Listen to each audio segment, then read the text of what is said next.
सच्चे प्यार की कहानी। विभा और विराज दोनों एक ही मोहल्ले में रहते थे। बचपन में साथ साथ खेलते, स्कूल जाते। दोनों के परिवारों का आपस में प्यार भी बहुत था। इसीलिए मेला देखने जाना हो, रामलीला देखनी हो या फिर कभी कभार सिनेमा जाना होता तो दोनों परिवार इकट्ठे ही जाते थे। विभा के परिवार में उसकी दादी को मिलाकर कुल 5 मेंबर थे। उसके पिताजी पेशे से एक टीचर थे और माँ हाउसवाइफ थी। विभा से छोटी उसकी एक बहन थी जिसका नाम खुशी था। बहुत ही संस्कारी परिवार था। विभा की माँ सुशीला जी एक कुशल गृहिणी होने के साथ साथ अच्छी माँ भी थी। उन्होंने अपनी दोनों बेटियों को हर अच्छे बुरे की शिक्षा दी थी। घर बाहर किसी भी तरह की समस्या उन्हें होती तो माँ से बात करके झटपट हल मिल जाता था। विभा ने 8th में ही तय कर लिया था कि उसे IAS ऑफिसर बनना है। पढ़ाई में वो बहुत इंटेलिजेंट थी। उसके परिवार में सबको उस पर भरोसा था कि वो अपना सपना जरूर पूरा करेगी। आंखों में ऑफिसर बनने का सपना पाले विभा बड़ी हो रही थी।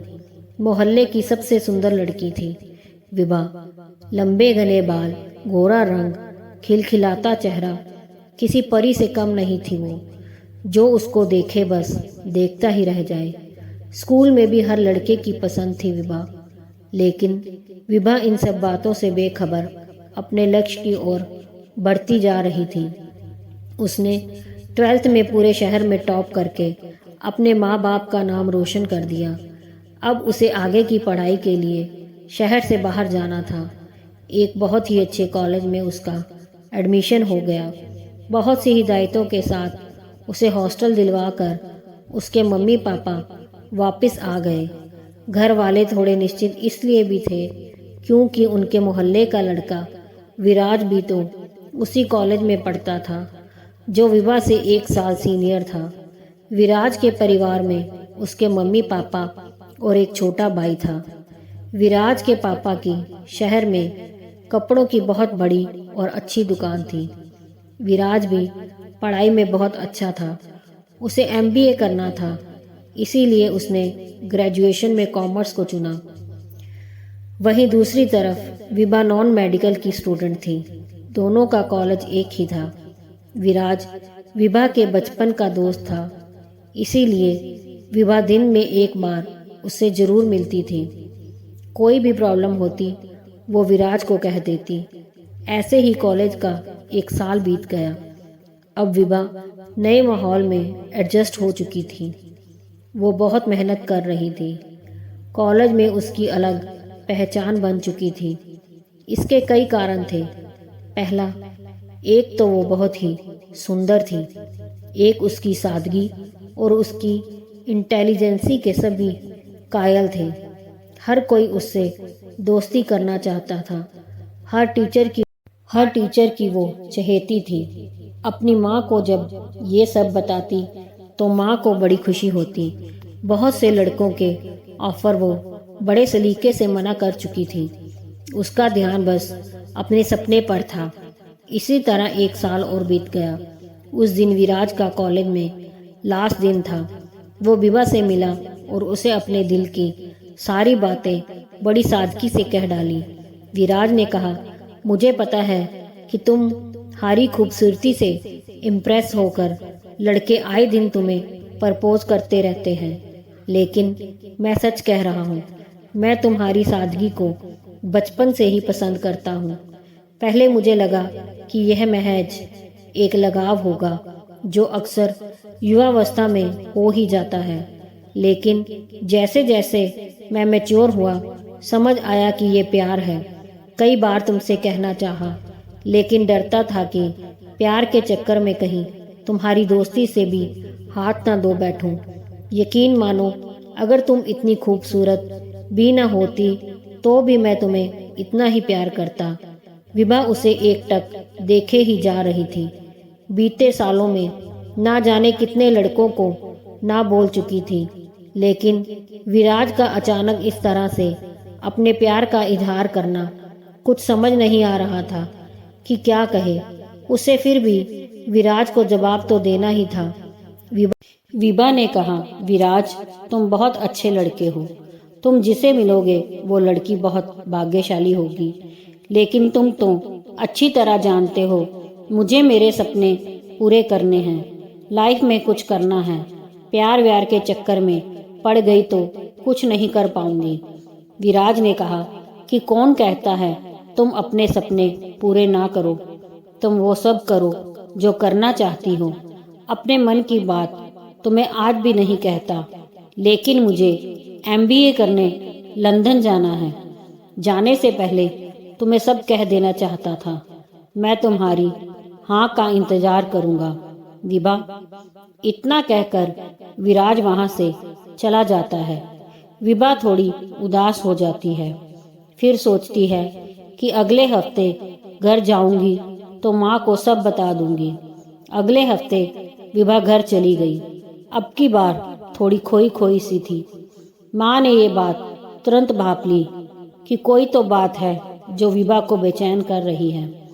डिनर के बाद सब काम निपटाकर माँ बेटी छत पर चली गई। वहां जाकर माँ ने विभा से उसकी परेशानी का कारण पूछा तो विभा ने झट से वो सब बातें बता दी जो विराज और उसके बीच में हुई थी। विराज एक अच्छा लड़का था। घर में सभी उसे पसंद करते थे। उसकी माँ ने विभा को समझाया, अभी तुम अपनी पढ़ाई पर ध्यान दो, इसमें परेशान होने वाली कोई बात नहीं है। विराज अच्छा लड़का है, तुम दोनों सेटल हो जाओ, उसके बाद रिश्ता करने में कोई हर्ज नहीं है। देखा परखा लड़का है, परिवार भी अच्छा है। अपनी माँ को सब बताने के बाद उसके मन का बोझ हल्का हो गया। अपनी माँ को प्यार भरी जप्पी देकर वो सोने चली गई। कुछ दिनों बाद विभा को अगले सेशन के लिए कॉलेज जाना था। सारी तैयारियां करके उसके मम्मी पापा उसे हॉस्टल छोड़ने चले गए। इस साल तो विराज भी नहीं था वहाँ, इसीलिए उसके मम्मी पापा को उसकी थोड़ी चिंता हो रही थी। लेकिन अपनी बेटी की समझदारी पर विश्वास भी बहुत था। विभा को भी विराज के बिना अच्छा नहीं लग रहा था। उसने अपना पूरा ध्यान पढ़ाई पर लगा लिया। वो कोई कमी नहीं छोड़ना चाहती थी। कॉलेज का लास्ट ईयर था। वो पूरी तरह पढ़ाई में रम गई। एक दिन सोहेल नाम के लड़के की नज़र विभा पर पड़ी। वो उसकी खूबसूरती देखकर पागल हो गया। अगले ही दिन उसने विभा को प्रपोज कर दिया। विभा ने बड़े ही सलीके से उसे मना कर दिया, लेकिन अमीर घर का इकलौता साहबजादा तो जिद पर अड़ गया कि उसे तो विभा किसी भी कीमत पर चाहिए। वो हर रोज उसे परेशान करने लगा। विभा बहुत तंग हो गई थी उसकी हरकतों से। वो परेशान रहने लगी थी। इसका असर उसकी पढ़ाई पर भी पड़ रहा था। सोहेल उसे किसी भी कीमत पर पाना चाहता था। जब वो नहीं मानी तो उसने विभा के चेहरे पर एसिड फेंकवा दिया। इस हादसे के बाद विभा की जिंदगी बदल गई। उसने जीने की उम्मीद छोड़ दी। हमेशा हंसती रहने वाली विभा की आंखों से आंसू नहीं सूखते थे। उसके परिवार से उसकी हालत देखी नहीं जाती थी। 2 साल बीत गए, लेकिन विभा तो जैसे पत्थर बन गई थी। उसका आत्मविश्वास खो चुका था। अपने आप को शीशे में देखने से डरती थी। इन्हीं सब के बीच विराज का आना हुआ। जब उसे विभा की हालत का पता चला तो उससे मिलने चला आया। विभा की ऐसी दुर्गति देखकर वो अंदर तक हिल गया। उसने अपने आप को बड़ी मुश्किल से संभाला। बिल्कुल नॉर्मल होकर पहले की तरह बातचीत की और अगले ही दिन अपने मम्मी पापा के साथ विभा के पास शादी का प्रस्ताव लेकर उसके घर आ गया। विभा के परिवार वाले उनकी अच्छाई से अभिभूत हो गए। विभा ने विराज से अकेले में बात करने की इच्छा जताई। विभा ने विराज से कहा कि तुम क्यों अपनी जिंदगी बर्बाद कर रहे हो। तुम्हें तो एक से एक लड़की मिल जाएगी। विराज, तुम्हें मुझसे सहानुभूति है, तुम इसीलिए मुझसे शादी कर रहे हो ना? विराज ने कहा, हाँ मानता हूँ कि एक से बढ़कर एक लड़की मिल जाएगी, लेकिन तुम हो विभा। मैंने तुम्हें चाहा है, केवल तुम्हें। मैं तुम्हें आज भी उतना ही प्यार करता हूँ जितना पहले करता था, और तुमने जो सपना देखा था वो तुम अब भी पूरा कर सकती हो। मैं तुम्हारे साथ हूँ। विभा की आंखों से आंसू बहने लगे। वो विराज के गले लगकर खूब रोई। रोते रोते कह रही थी, मैं दुनिया की सबसे खुशनसीब लड़की हूँ जो तुम जैसा हमसफर मिला। यही तो सच्चा प्रेम होता है, जो परिस्थितियां बदलने पर भी ना बदले, जो रंग रूप नहीं केवल मन देखे। दोस्तों, अगर कहानी पसंद आई हो तो लाइक, सब्सक्राइब, शेयर जरूर कीजिए।